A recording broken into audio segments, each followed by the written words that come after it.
de gabinete.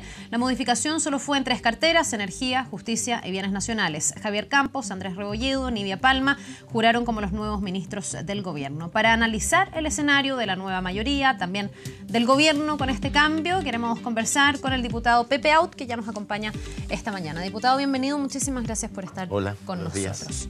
Bien, es un cambio de gabinete desde varios puntos de vista sorpresivo, pero quiero partir preguntándole por lo que ha sido la reacción de los partidarios del gobierno, del oficialismo. La oposición, por supuesto, que ha considerado que no es un buen cambio de gabinete, pero ha llamado la atención que los propios parlamentarios de la nueva mayoría han tildado esto de insuficiente, que no es realmente cambiar el rumbo. ¿Cuál es su mirada? Mi mirada es que es el cambio que no fue. En realidad, primero, si vas a cambiar, evidentemente habrías esperado el resultado de las municipales, que marcan un hito, ¿no es cierto?, y un punto de inflexión para un nuevo comienzo, o más bien para el último cuarto del gobierno. Segundo, es inexplicable que tú cambies de gabinete y no cambies el sector más débil del gabinete, que es evidentemente el comité político. A todas luces, es un cambio obligado, y obligado por la decisión de Máximo Pacheco de aceptar la invitación que le hiciera Ricardo Lagos.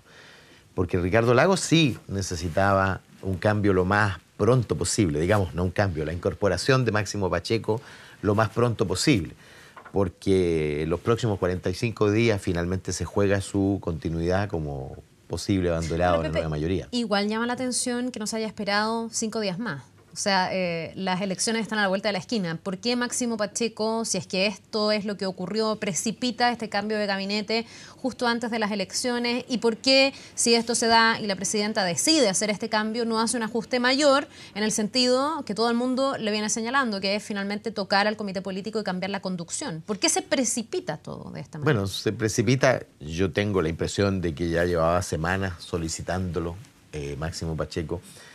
Y se precipita porque la solicitud debe haber sido más perentoria. Ahora, lo que llama la atención, yo me hago las mismas preguntas que tú te haces, y lo que llama la atención es que finalmente la necesidad de Ricardo Lagos mandó este ajuste. Y cuando tú haces un ajuste y un cambio de gabinete, normalmente lo que ocurre es que tú generas un estado nuevo, un pequeño veranito de San Juan, un estado nuevo en la relación con los demás actores políticos, etc. Pero las características de este ajuste hacen que no tenga ningún efecto de esa naturaleza, el efecto que tienen siempre los cambios de gabinete, que es la expectativa de lo que va a ocurrir con los nuevos. Y yo creo que aquí no hay nada. Lo principal es que salió Máximo Pacheco, que era uno de los ministros además mejor evaluados. Sí. Todo indicaba que Máximo Pacheco iba a asumir un rol político mayor, probablemente en alguno de los 2 ministerios clave del comité político. Y finalmente Ricardo Lagos le mató una de las principales cartas de ajuste posible del gabinete. Pero yo auguro que el ajuste real todavía no se hace. ¿Usted tiene esperanza de que haya otro cambio de gabinete pronto? Lo que pasa es que me cuesta creer, primero, que ninguno de los que quedó, algunos de los cuales son connotados, personalidades de la política, con mucha vocación política, que ninguno de los que quedó haya descartado toda idea de ser candidato parlamentario, primero. Uno sabe que la ministra Rincón fue senadora y ha mantenido un vínculo con el Maule. Uno sabe que Marcelo Díaz tiene vocación político-electoral bien desarrollada. Me costaría creer que ellos ya cancelaron ya. Y tú sabes, hasta el 19 de noviembre, sí, es la fecha máxima a partir de la cual corre la inhabilidad. Y por lo tanto no me extrañaría que hubiera un ajuste verdadero, porque Ahora, no lo fue. Uno se pregunta por qué no se aprovechó esta coyuntura entonces, si es que estamos tan cerca de noviembre. Hay varias editoriales hoy día de algunos medios, también entrevistas, columnas de opinión, que hablan de cierta porfía de la presidenta, que dicen finalmente la presidenta no se ha dejado pautear. Hace rato que incluso se vienen pidiendo con nombre y apellido la cabeza de algunos ministros. Por ejemplo, la de Nicolás Izaguirre. Hay un diputado, Boric, que lo ha calificado como un zombie. Hay otros que han dicho que no facilita las relaciones entre el gobierno y los partidos. Otros han apuntado al ministro del Interior diciendo que es un ministro irrelevante, que no tiene peso político para conducir al gabinete. ¿Por qué la presidenta no aprovecha esta oportunidad? ¿Por qué no hace los ajustes? O, como dice la alianza o la derecha, la presidenta no detecta que hay problemas en la conducción del gobierno. Ellos dicen que la presidenta vive como abstraída. Hernán Larraín dijo una cosa así como en una nube. Bueno, es la pregunta que uno se hace. No me refiero a las condiciones en que vive la presidenta, sino ¿por qué no se aprovecha este momento? No se aprovechó este momento para hacer un verdadero ajuste. Es evidente que la debilidad principal está en la conducción política. Yo hablo en mi condición de parlamentario de la nueva mayoría independiente, pero de la nueva mayoría. Yo tengo un diálogo y una interlocución con todos los ministros sectoriales para contribuir en el avance de su trámite legislativo, educación, vivienda, con Hacienda, pero cero interlocución con la conducción política. Mira, te doy un ejemplo. Yo aviso en la mañana en la radio que no voy a concurrir a aprobar la ley Express. En cualquier otra circunstancia, con cualquier otro gabinete, yo habría tenido, no solo en mi teléfono, sino que en contacto directo a los principales actores políticos del gobierno para tratar de convencerme. Ahora, ese trabajo es de Izaguirre.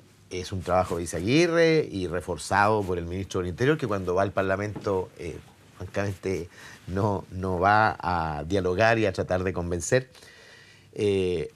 sino solamente a... Yo he tenido una conversación con el ministro del Interior justamente el lunes, solo para criticar un supuesto exceso en mi declaración del día previo en un programa de TVN. ¿Ah? La verdad es que yo le retruqué que tenía que tener autoridad moral para calificar los excesos de otros cuando con profusión y creatividad se había excedido desde el mismo momento que ingresó al Ministerio del Interior.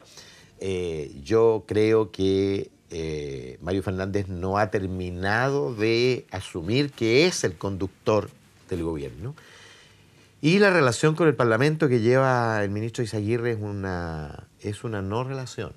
Ahí quiero ir. Le quiero preguntar, Pepe Out, ¿qué tan quebrada, fracturada, frágil, no sé qué calificativo queda mejor en el grado, ¿no?, de relación que hay hoy entre el gobierno y sus propios partidos? ¿Qué tan dañadas están las relaciones entre la nueva mayoría y el gobierno y cuán salvable es esa relación? Porque uno, de verdad llama la atención ver parlamentarios oficialistas que a veces tienen críticas más ácidas que la oposición.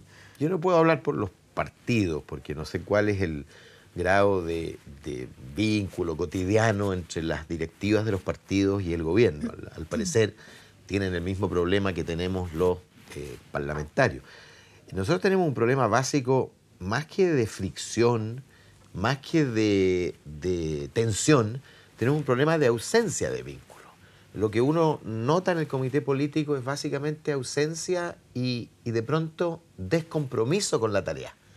Porque es inexplicable que tú te embarques en una iniciativa tan riesgosa como que 5 días antes mandas una ley express y no haces lo imposible porque ésta tenga éxito. Primero, por despejar toda duda de constitucionalidad.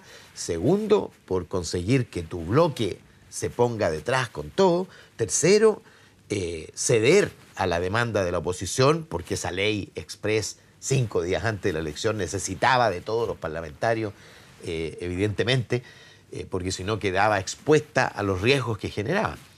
Y entonces, cuando uno ve que ese comité político no hace ninguna de las cosas que debería hacer para conseguir su propósito, uno dice, entonces hay un problema de compromiso. ¿Pero qué dice usted, que el gobierno no está comprometido con su propia tarea? O sea, yo veo a la presidenta, por supuesto, comprometida con cumplir su programa, pero no la veo haciendo lo necesario para que alinear al conjunto de su gabinete en esa tarea. Ahora, probablemente parte de este problema tuvo que ver con que la amenaza de cambio de gabinete planeó sobre los ministros, sobrevoló sobre los ministros durante demasiado tiempo. Y un ministro que sabe que está por ser cambiado tiende a paralizarse. La inacción. Porque, claro, tienden a no tomar riesgos, digamos.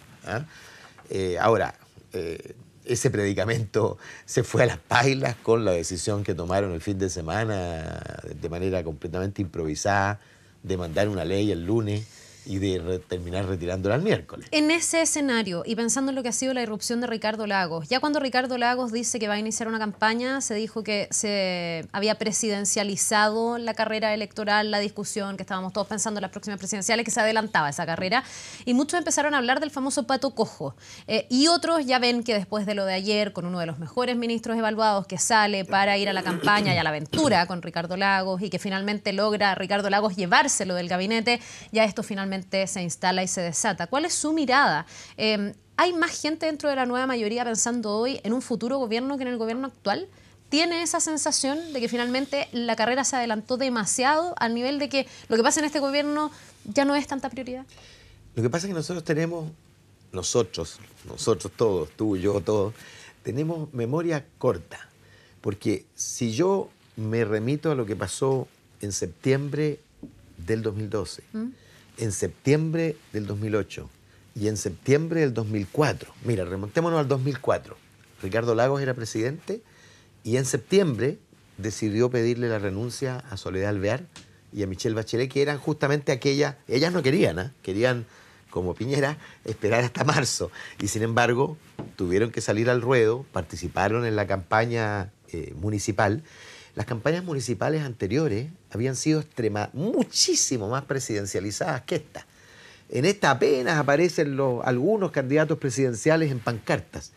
Michelle Bachelet en 2012 fue candidata en los hechos en las 345 comunas de Chile. Ya, pero ya no se proclamó candidata hasta marzo. Exactamente, sin serlo, estando incluso fuera de Chile. Sí. Sebastián Piñera lo mismo en el 2008, lo mismo Michelle Bachelet en el 2004, en fin, entonces es lo normal que ocurra. ¿Por qué? Porque la gente además cambia el switch. La gente cambia el switch y empieza a pensar en la proyección. Y por eso que los números que comienzan a medirse ahora respecto de la presidencial son los verdaderamente importantes. Los anteriores era el periodo en que la prioridad está y el foco está puesto en un gobierno que ejerce, pero siempre el último año de gobierno es el año donde el foco está puesto naturalmente en los próximos 4 años. Tomando eso como una buena consideración y como el contexto habitual, de todas maneras llama la atención de que se dé un poco distinto esta vez. ¿En qué sentido? En que tenemos un gobierno que está muy complicado, muy cuestionado. Y que no tenemos, con baja aprobación en las tenemos encuestas. menos claridad de quiénes van a ser. No sabemos quiénes van a ser los presidenciales. candidatos, al menos en la nueva mayoría. Sí. La derecha parece estar bastante más claro. Y llama la atención que haya un expresidente en este caso que le compite por uno de sus ministros a Michelle Bachelet, que es la presidenta, y que al final logra llevarse a uno de los ministros mejor evaluados. Por eso le pregunto si finalmente la candidatura de Ricardo Lagos no le ha hecho cierto daño en algún sentido al gobierno, a Michelle Bachelet. Claro, porque de alguna manera, a diferencia de lo que ocurrió en la anterior, Michelle Bachelet fue candidata indiscutida en las encuestas, pero sin ser candidata. No, ya estaba gobernando la derecha, Claro. entonces Además estaba gobernando no la había un derecha, impacto sobre el de todas gobierno de maneras, turno. sin ser candidata.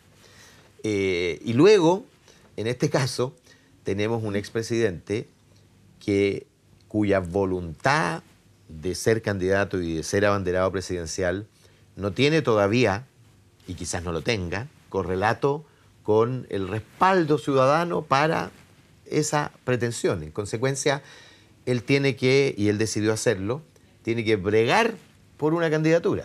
Y en ese sentido hay que valorar la decisión independientemente de las simpatías que uno tenga, hay que valorar la decisión de Pacheco, porque Pacheco, digamos, se desplaza de un lugar donde tenía la más altísima valoración a una aventura que perfectamente puede durar 45 días. porque cuando vengan los datos de la CEP de diciembre, probablemente se vea que el intento y el esfuerzo no fructificó. Ahora es interesante esta mirada. ¿Usted cree que ni siquiera con Máximo Pacheco a la cabeza como generalísimo, como coordinador del equipo que va a acompañar a Ricardo Lagos, y ni siquiera con la vocación y la seguridad que tiene Ricardo Lagos en su propia campaña y en el ir construyendo, él pueda despegar? O sea, ¿usted ve que esta igual puede ser una carrera que quede a mitad de camino? Incluso con este refuerzo, porque algunos ayer analizaron y dijeron, bueno, se suma Máximo Pacheco, es un gran refuerzo, ahora sí empieza de verdad la campaña de Ricardo Lagos. ¿Usted cree que no están así? ¿Tiene dudas? Habrá que ver, por supuesto, es una disputa, porque además se ha pensado, a mi juicio de manera equivocada, que la consolidación de Lagos en la elite tendría su correlato inmediato en la ciudadanía. Y no lo ha tenido. De hecho, la apuesta de Ricardo Lagos y de su equipo de salir al ruedo fue a partir de los datos de la CEP, que mostraban que a pesar de que los medios se indicaban una competencia entre Piñera y Lagos, Piñera tenía 14% de preferencias apenas y Ricardo Lagos 5%. Y no porque alguien dudara de que Ricardo Lagos podría eventualmente aceptar una candidatura. Nadie dudaba de eso y nadie tampoco lo desconocía. Es decir, todo el mundo lo conoce, todo el mundo sabe que podía ser candidato y sin embargo solo 5% lo prefiere. Y por lo tanto, la decisión requiere una reinversión, requiere una transformación de su identidad, requiere un reforzamiento, requiere que la gente no lo vea sentado afuera, sino que bregando por el futuro. Ahora, cuando tú bajas al ruedo, te igualas al resto. Y te igualas en el juicio. Es decir, mientras estás distante, por supuesto, estás distante y allá arriba nadie te toca, pero una vez que sales al ruedo, te evalúan en función de las necesidades de hoy. Y el desafío de Lagos es que las demandas que hace la gente hoy día sintonicen con lo que él es. Ahora, y eso está por verse. ¿Y usted cree que lo puede construir o hay que optar por, a lo mejor, liderazgos que sintonicen mucho más rápido con esas demandas o con esa imagen o con esos anhelos que puede tener la gente? Lo pregunto porque hoy día en la nueva mayoría también tenemos otras figuras que quisieran entrar a la carrera y probablemente la que en las encuestas se ve mejor desde este punto de vista es Alejandro Guillé. Yo no sé ahí si usted ve que Guillé está mejor posicionado en el sentido de que desde las encuestas y desde la gente tiene mejor percepción ciudadana que Lagos, o ambos van a tener que salir a construir y en esa construcción tener un buen equipo, como puede ser el caso de Lagos, puede ser más fundamental incluso. Efectivamente, pero tienen distintos problemas.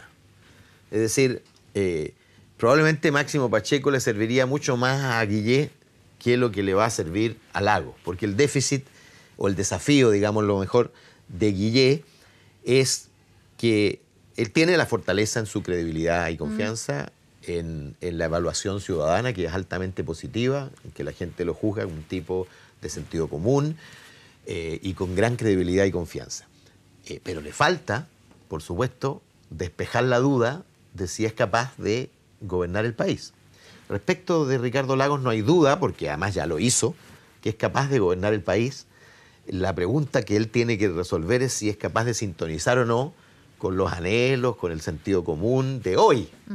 Y yo no sé si para eso sirve rodearse de lo más granado de la elite chilena. Su déficit no es la capacidad programática. Él ha puesto el énfasis en decir, mira, yo aquí tengo... Porque por lo demás, esa capacidad programática es de la centroizquierda y se va a poner al servicio finalmente del candidato que gane la primaria. El desafío de Lagos es recuperar la credibilidad y confianza y la sintonía que perdió. Eso es lo que muestran las encuestas. Y la dificultad que tiene es que si tú eres un candidato al que te conoce superficialmente la gente, tú puedes transformarte con facilidad. Pero cuando la identidad de alguien se ha construido en 30, 40 años, a fuego lento, digamos, es muy difícil transformarse. Y cuando además hay legado. Claro. Buenos y malos. Exactamente. Digamos, hay legado. La gente ya sabe lo que hiciste, lo que dejaste de hacer, ya tiene un juicio completamente formado y cambiar el juicio de la gente no es fácil. Y yo no creo que el camino sea lanzar libros, recibir doctorados honoris causa o reforzar la élite en torno a su... Yo creo que el desafío que tiene es de calle. Bien, pues vamos a ver cómo asume ese desafío Ricardo Lagos, cómo sigue además el gobierno y si hay un nuevo ajuste de gabinete posterior a las elecciones del día domingo. Yo espero que antes del 19 de noviembre... Bueno, ahí los ministros tienen que transparentar si tienen interés parlamentario.